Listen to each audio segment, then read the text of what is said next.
Hey everyone, I'm Rafi Salem here with MX Data and the retail smart guys, Dan Jablons, Amaru Bustamante, and Xavier Degryse. Thank you, gentlemen, all for joining us today. I'd love for you to introduce yourselves. So, Amaru and Xavier, you guys fight it out. Who's going to start first? Okay, well, I'll start. Well, I'm Xavier Degryse, and I'm the founder and CEO of MX Data, which MX Data is a company that we created like 30 plus years ago, and we've been focusing mainly on small and large retailers, international retail, and most of the retailers, the clients that we deal with are actually handling luxury retail. So that's what we've been doing for, as I said, 30 plus years, and we keep doing it. We keep working at it, and we stay excited by the various technologies that are coming up on a monthly and daily basis and yearly basis, and we're trying to always bring this type of technology and the new tools to you, our clients, and we hope that we do a good job for you, and we are very excited to work with you in general. Great, Amaru, you're up. Hey everybody, my name is Amaru Bustamante. I'm the COO of MX Data. I joined Xavier and the MX Data team back in circa 2001. Before that, I was on the retail side of the aisle, working in various capacities as an IT manager, an operations director, and I've held many positions in retail, all the way from working in the stockroom, in the warehouses, as a cashier, as a salesperson, as an assistant manager within the store, managing departments and things like that. So happy to be here with you guys. Thank you. All right, Dan, take it away. So my name is Dan Jablons. My company is Retail Smart Guys, and we have been in the world of merchandise planning and open to buy for the past 15 years. Before that, I worked closely in the point of sale industry, which is how I know both Amaru and Xavier. Actually, I met you, Amaru, when you were actually first starting in this thing, and you were actually in the stockroom, like you mentioned. That's how that started. And Xavier and I met when we were both working on a particular client together. Xavier, you might remember in those days, we were selling computers with 20 megabyte hard drives, thinking we were doing the most cutting edge technology there was in the universe, right? I do remember, and I do remember as well that when I was ordering equipment for my clients, I used to go to 47th Street Photo, which is a very, old store. I'm not sure if it still exists in New York, but it was on 47th Street. And I used to carry a hand truck with me. And I was, by this type of weather, which is very hot and humid, I was sweating and carrying my computers to my clients, and they would laugh when they would see me arrive completely drenched in sweat. And that was the beginning of MX Data. That's right. And the computers that we installed in those days, if your phone was that technology, you'd throw it away right now, right? So of course, yeah. So there you go. It's a whole different world. But Retail Smart Guys' main function is to help retailers properly forecast their sales and then give them an inventory plan that accompanies that enables them to hit that sales forecast without underbuying and missing sales or overbuying and tying up cash unnecessarily. And thrilled to be here with my friends from MX Data. Thank you, everyone. And it's so funny that you guys bring that up. I hadn't even thought about bringing this up. I ran one of the first e-commerce stores in the 90s. And Wow. I remember packing up. I had about 20 boxes that I personally was wrapping up, shipping up. And my office mate said to me, Rafi, what are you doing? Like, why don't you have someone else build it up, package everything and label everything and do everything? And I was saying, well, how am I going to know every single process, every single part of the way of the process of e-commerce if I don't do it myself? If I just hire this out, how am I going to know it? And perfect segue into our first topic is Jeff Bezos said the same exact thing when he was selling books in the 90s. He was at the tables and he was actually packaging it up. So if you all recall, July 12 and 13 this year, one day turned into a 48-hour day called Amazon Prime Day. So first question of today is, how has Amazon Prime Day affected retailers, local and national? Well, I'll take the first stab if you don't mind. Mhm. Just from our perspective, what I could tell you, what I see is that number one, Amazon many years ago proved out the use case, right? So it proved that e-commerce is a viable business. Number one. Number two, it proved that it could scale and that it didn't have to be, what we called what was Web 1.0 in terms of having e-commerce was literally just basically like having a phone catalog, right? You had a copy, you had a website, and you had maybe an email address or a phone number that somebody could call to talk to somebody to place some orders. That later evolved into being able to place the orders electronically through the website. And then, as you said, Rafi, having the ability to then integrate that into your supply chain and being able to have not just one warehouse or one person in a garage, but having a whole channel of different distribution centers be eligible to fulfill orders. And so for you or me as consumers, we take it for granted, but it's magic, right? Like you or I will go to a website like Amazon and we'll place orders, and we just take it for granted that somebody somewhere in the world is gonna put this stuff that I placed an order on in the comfort of wherever I am, and it's gonna find its way to me. And most of the time, if not maybe 90 plus 99% of the time, it does, right? And it's completely transparent to us, that process. But for the retailers and for the suppliers who are making that happen, there's a lot of stuff that goes into that. Part of that being how they manage their inventory, how they manage the demand that's coming in from those, because that's a whole new channel that's coming in, is people ordering from their phones and their devices, wherever they may be. So for me, that's one way that Amazon really impacted retailers and proving that they can, that they not only they can, but they should treat digital and e-commerce as real retail channels and venues and real ways to connect for brands to connect with their customers. And of course, there's other stuff like social media that we can get into. But Dan, I'll let you take over from there. Here's the thing we've seen about Amazon. Obviously, through the years, I've heard many of my retail clients complain about people coming into the store, looking at something, then scanning the barcode, looking for it on Amazon and trying to get it that way, right? And even though there is some of that, certainly in the fashion business, Amazon still has not had that much success there.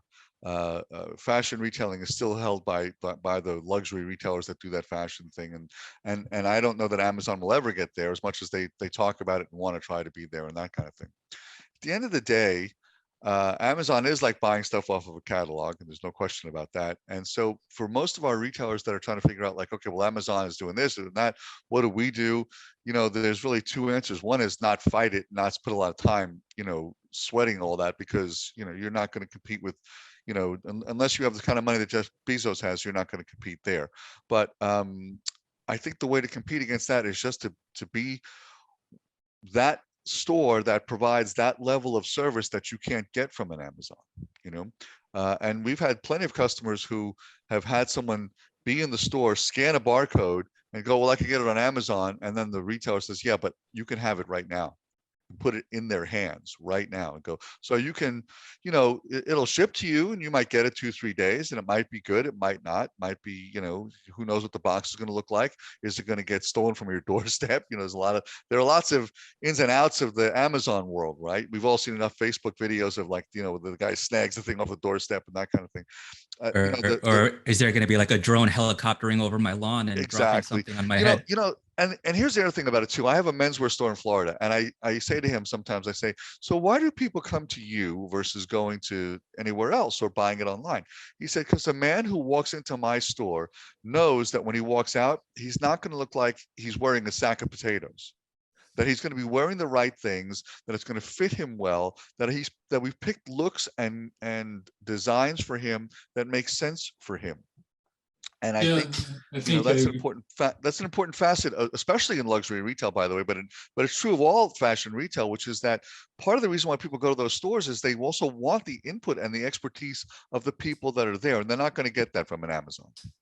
Yeah, I agree, and I think that you nailed it very well when you said that for the fashion industry, the Amazon type of a business or the online business is not anywhere near what it can be for accessories, maybe, or things like this.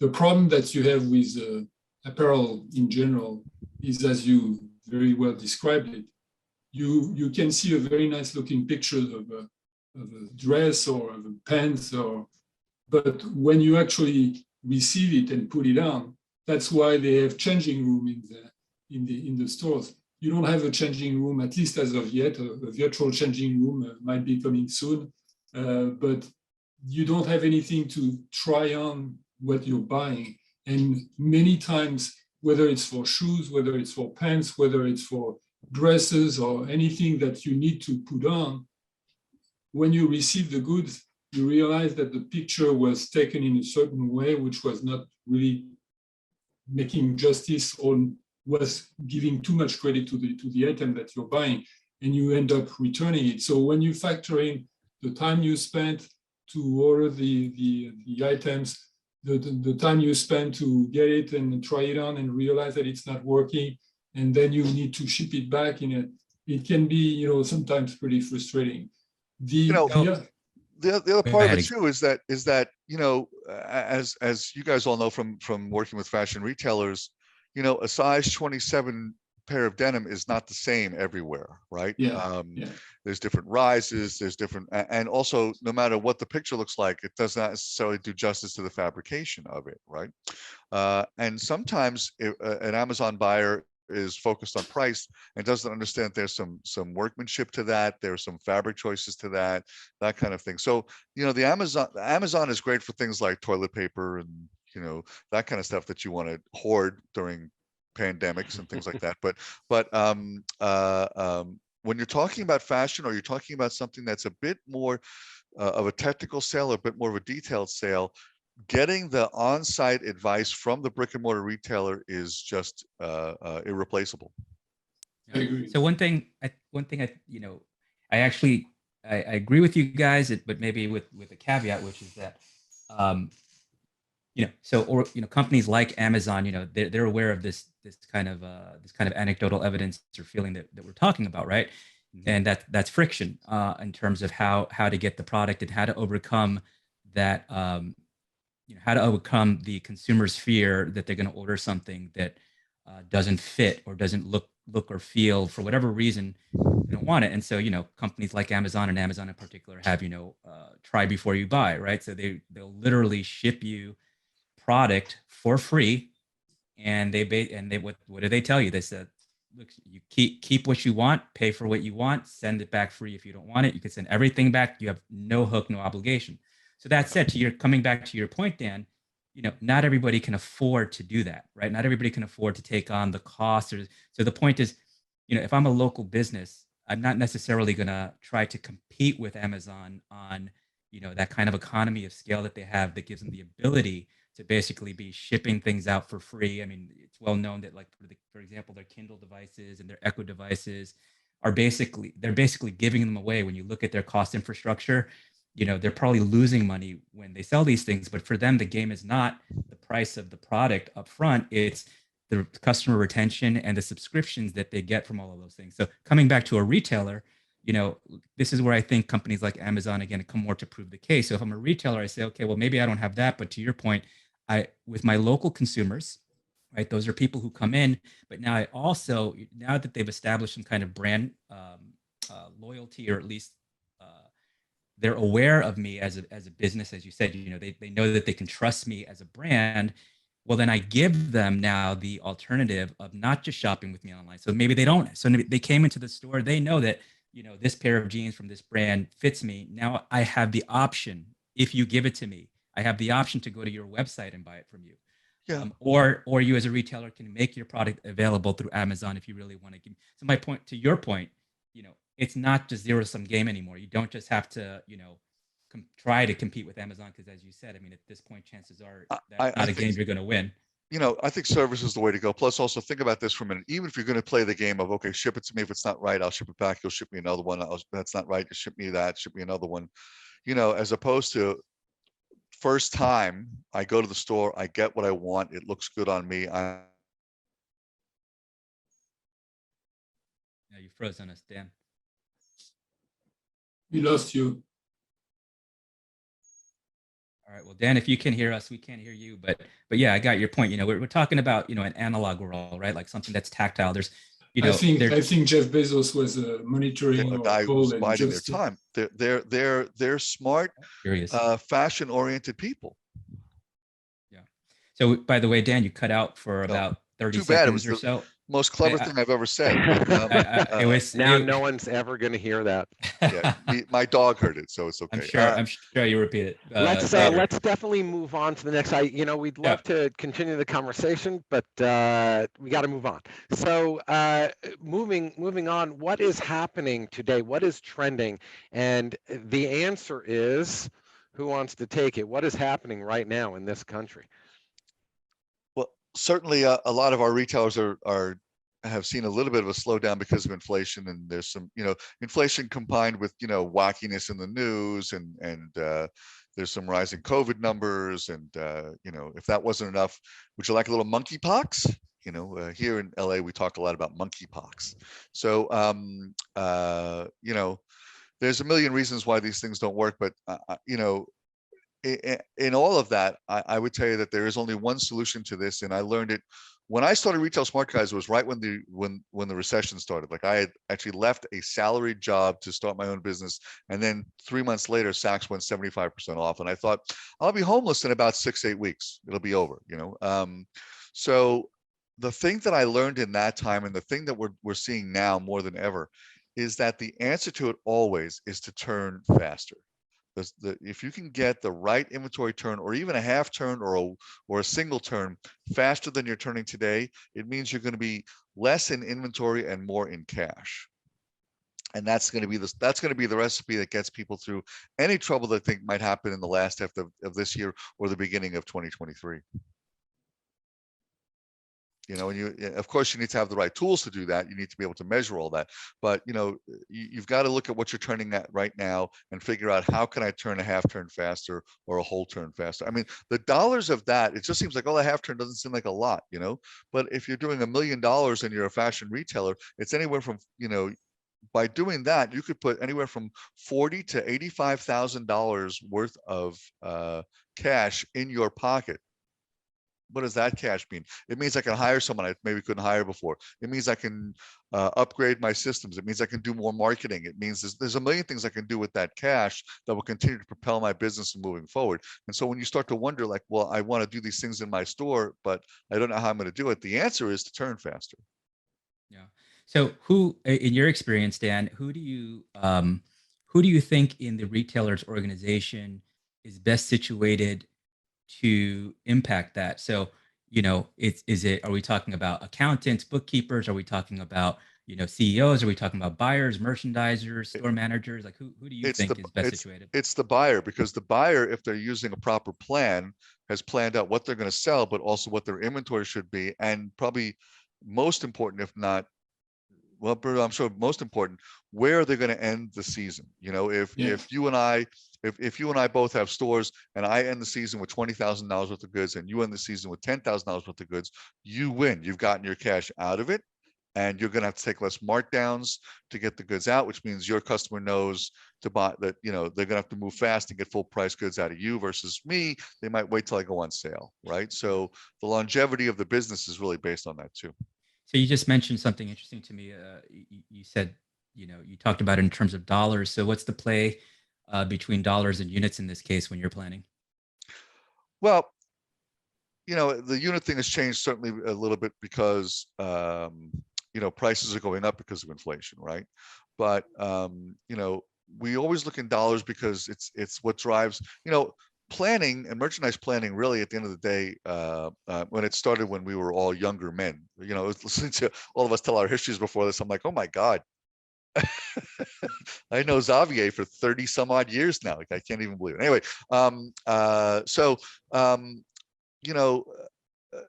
open to buy, when it actually began in the 70s in the department store world, before it actually got down into the level of independent retail where it is today, was created because the financial people said, listen, it's great these buyers are buying things, but when am I going to get my money out?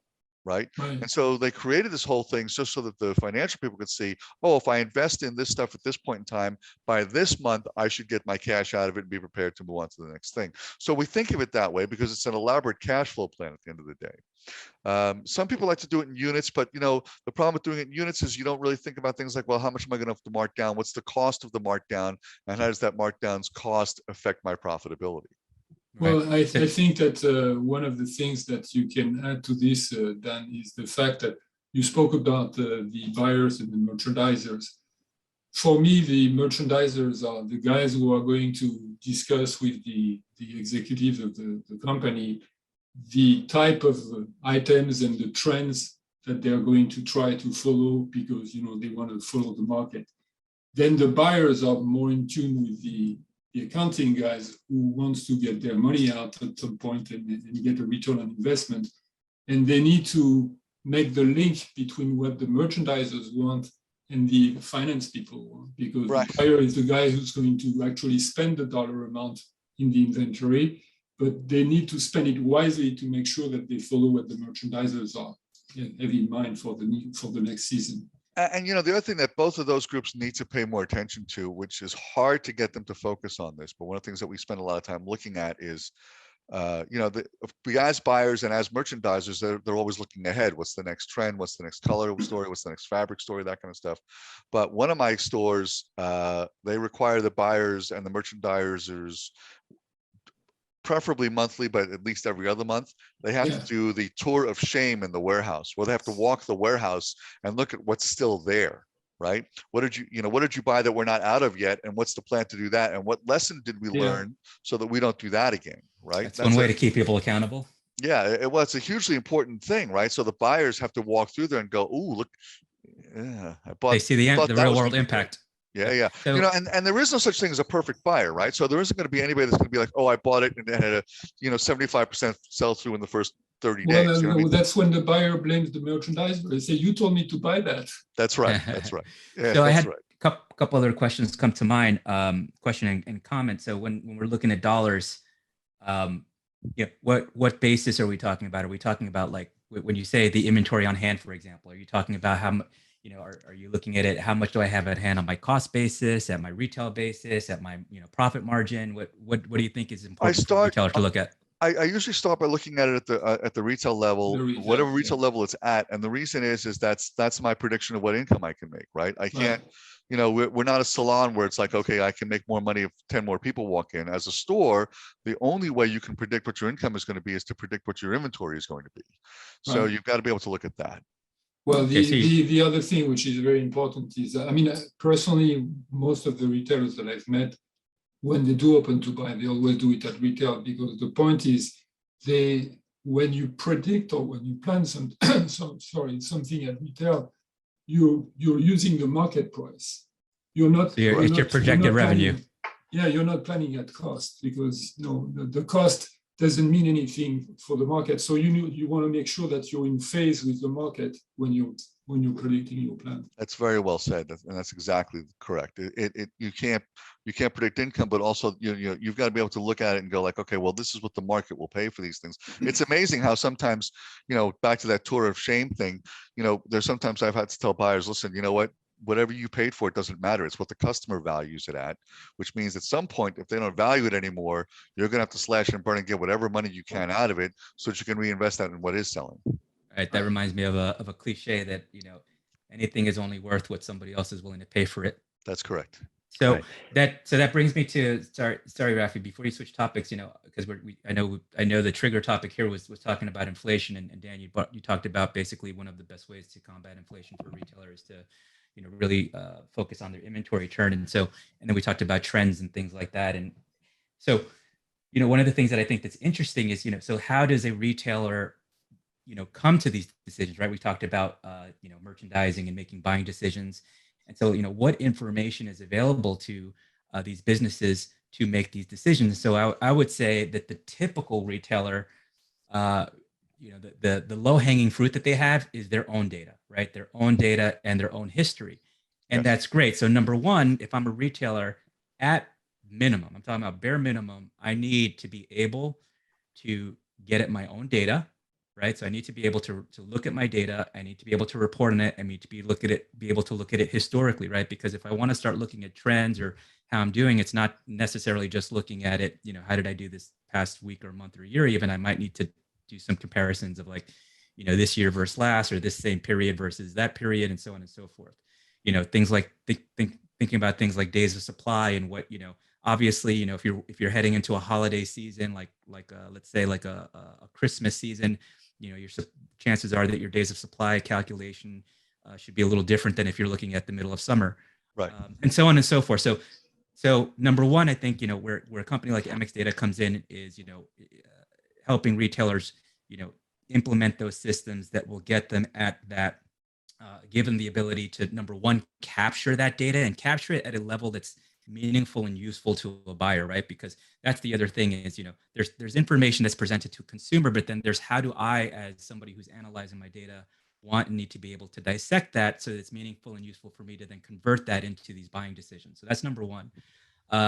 Number two, though, or maybe I missed another point, but coming back to something that that I think you and people like you focus on is, so yeah, it's great to be able to look at your own history, but wouldn't it also be interesting to compare my data against a larger data set? So how are my competitors doing, right? How are the people who are selling the kinds of products that I sell doing? Not maybe, and then be able to dissect that, by region. And one of the things we talked about, is buying is it's topical, it's seasonal, somebody's global climate disaster is Home Depot and Lowe's, boon. And so, and people who are making sandals, hey, people, listen, one of the things I think it's interesting is, how COVID has affected everything, and we saw spikes in things that maybe nobody would have predicted. Pools, inflatable pools went through the roof, out of stock. Bicycles, home exercise equipment, Athletic footwear, yeah, all of these things that maybe nobody would have thought of ahead of time. Why would that even come up? But it did. More things that made sense were over the counter supplies like medicines and toilet paper, tissue paper. Even that almost seemed illogical. But in any case, so when you're working with people and getting them to look at data, are you really just having them focus on their own historical trends? Yeah. Or is there a way that you help them look at the larger trends in the market and their competitors? Both. I mean, the first thing obviously is to be able to say, this is what your turns have been, right? And then, so when you think about turns, right, you've got to think about, okay, where have your turns been? And then what should they be for your industry? Now, there are certain industries, like in the footwear industry, where there are member organizations that publish what turn rates typically are, or will publish, footwear does it, the surf industry does it, that kind of thing, right? So, and then what's interesting is where usually we get people to wake up and see what this is about. Is like, okay, so if I got you to turn a half turn faster or a single turn faster, how many dollars does that put in your pocket? Right. And you do that again by not only forecasting your sales, which most people do to a degree, but not even well. A lot of people forecast their sales by just going, well, this is what I think I'm going to do in this fiscal year, not forecasting by location, by month, by category, which is the right way to do it. Right. But then you also, if you forecast that inventory and you say, okay, well, what should my inventory be if I want to go from a 2.5 turn to a 3 turn, or a 2.5 turn to a 3.5 turn? What does that look like? What does my inventory need to be? And that backs into a buying plan and an assortment plan that takes you from good retailing to great retailing. Now, I work with a company called Management One. We have the largest independent retail database on the planet. So we know what turns should be in every industry. And we know what the industry averages are, so we can help our customers go, you're turning here, but your industry is there, and you should be doing better. And by the way, sometimes you can turn too fast, and sometimes you have to slow them down because they may be out of the goods before anybody gets a chance to see them, right? So and that's what we saw in COVID is empty shelves. Yeah, for sure. And the supply chain thing has been crazy. It's gotten a lot better now, the supply chain thing, but it's been pretty crazy. So, but what people did learn in COVID was, I've been for years barking about how you can turn faster, and people kind of roll their eyes and look at me, that kind of stuff. And then I had a lot of people who just went, you know what? I'm turning a whole turn faster. I have more money in the bank now than I've ever had. And I'm like, see? Anyway, and to that point, because you've both mentioned COVID before, is COVID still a factor? Very quick point, and then we're going to wrap things up. So, I'd say that yes, it is. This is the short answer. The longer answer is we're pretending like it's not. I think there's two things. Is COVID a factor from a psychological perspective for the average consumer? I think at the moment it's maybe not. I think what we're seeing is that a lot of people are the behavior is inconsistent with the reality. The reality, is that we're seeing that COVID. The reality is that COVID as a health concern is still very real, and there's still the potential for the kinds of outbreaks that we were seeing, a year or 2 years ago, still happen. The good news is, it hasn't. We're not back at that kind of same emergency state, but the potential is there. So it's something that's lingering for sure. So I think, and then we always see in the news, these notions about new variants. I think the new one is BA.5. Literally just before this call, I got a news alert that President Biden has tested positive for COVID. That's right. Today he Yeah, tested yeah. positive. Well, one thing that I would add, Amaru, because you're saying that COVID still has an impact, and I think it does definitely still have an impact. But we focused mainly today on talking about the customers of the retailers. But if you look at the employees of the retailers as well, or the employees of businesses in general, COVID had a tremendous impact on that, because you know already, you can read left and right in the press that many employees nowadays still want to work remote. Many employees don't want to come back to work, or not under the same conditions than the one they were dealing with before. And the retail industry has not been spared by that. And so there's less foot traffic. It also means you can't do the kind of big doorbuster sale that you might have done in the past, because you can't put a whole crowd of people in there. I actually have this great little cartoon that someone sent me, which they said, my housekeeper called and said she's going to be working from home. I think now we have to be a bit cautious about that. Yeah, there is almost a myopia about it. Like, it happened in the past, not happening now. And I have a little cough. So where I see the opportunity here is, and this actually kind of ties neatly back, I think, to the very beginning of this call, which is, we started to talk about Amazon, and I said, that I think it proves the use case. So, what happened over the last 2 years? Traditionally, brick and mortar retailers, physical retailers, what I call physical first retailers, were essentially forced to either invest in or heavily ramp up their digital retail footprint, right? Their ability to meet the customer where they are. Where are the customers? The customers are online. They're on their phones. I have kids. I have teenagers. My teenagers like to go to the mall and all of that, and to go shopping, and they're just as comfortable, if not more likely, to shop from their phones, literally shopping on Instagram or going to, sites. And so where I think there's an opportunity, and where I think this fits neatly also with, the type of stuff that you're talking about, Dan, is, where you sell, regardless of where you sell, the concepts, the fundamentals, the principles of managing inventory still apply. So as a retailer now, where maybe you were focused on, selling at one store or 10 stores or 100 stores, well, another consumer facing channel is the web, right? It's your website, It's Amazon, it's wherever your customers are. So I think retailers, I think COVID already did in these past 2 years, and I think it's permanently changed the behavior of consumers, is what I call the COVID consumer. We're in the age of the COVID consumer. The COVID consumer is now is much more comfortable and confident shopping online. Maybe not to 100% to the degree that they would be physical, the way, for example, Dan and Xavier talked about earlier, but it's getting pretty close. They still expect to be able to buy online, return in store. They need to buy online, pick up at curb. They expect the retailer to be flexible in terms of all those different places, and we have to be able to look at that data, prepare the inventory, and prepare the stores to be able to function in that new paradigm. Right. Yeah. And so demand is demand and supply is supply. So I think, Dan, like what you do is you focus really on those two aspects, right? What's the demand and what's the supply? And how do I put the right supply there to make it happen and still cash flow? Right. And again, whether that's, your store in New York, California, the middle of the country somewhere or online, I mean, those are all valid conversations to have. To close on the things, because you very rightly so told Dan what Dan's focus is. I would say that, to close this argument, and what I think the COVID did, and especially when people, the retailers in general, had to focus on digital commerce as opposed to brick and mortar one, that also made them aware of something of a reality, which, and Amaru started to explain that at the beginning. He says, well, this is kind of magical when you think that you place an order online and somewhere someone is picking up these orders and fulfilling it and shipping it to you, and it's magic, and it's totally transparent to the retailers, to the consumer.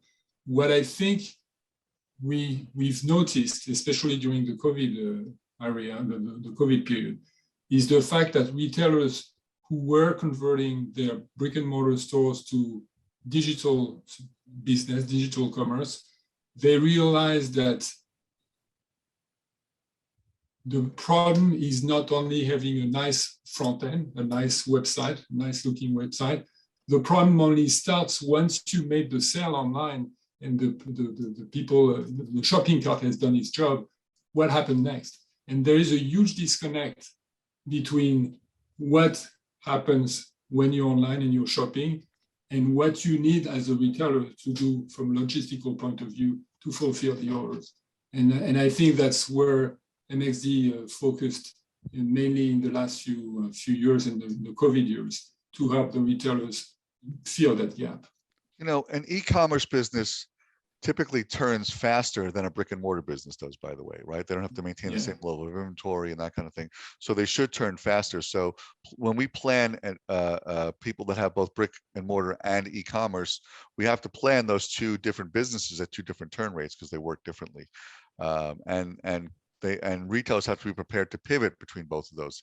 And having the right inventory is going to be, the guy who's got the right inventory is going to win that game every single time. Retailers spend more money on inventory than anything else, than on technology, than on personnel, than on rent, than on marketing, anything. And so curating and manicuring that assortment by using the tools that we're talking about here is going to be what ensures the retailer's future, not only now while we're finding the COVID, whatever condition it's in, or inflation, but well into the future. And those habits are ones that are going to make successful chains no matter what happens economically.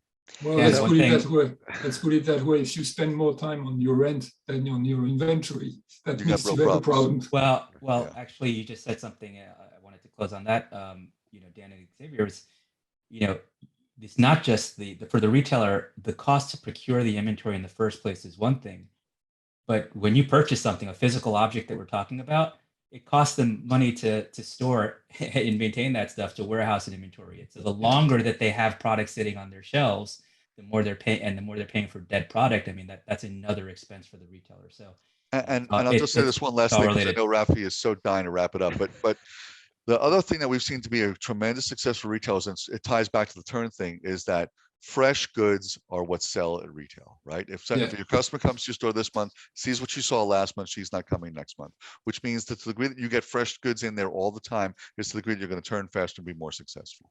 So I wanted to thank you all for this very lively discussion. Who knew retail was so exciting? Well, we all did.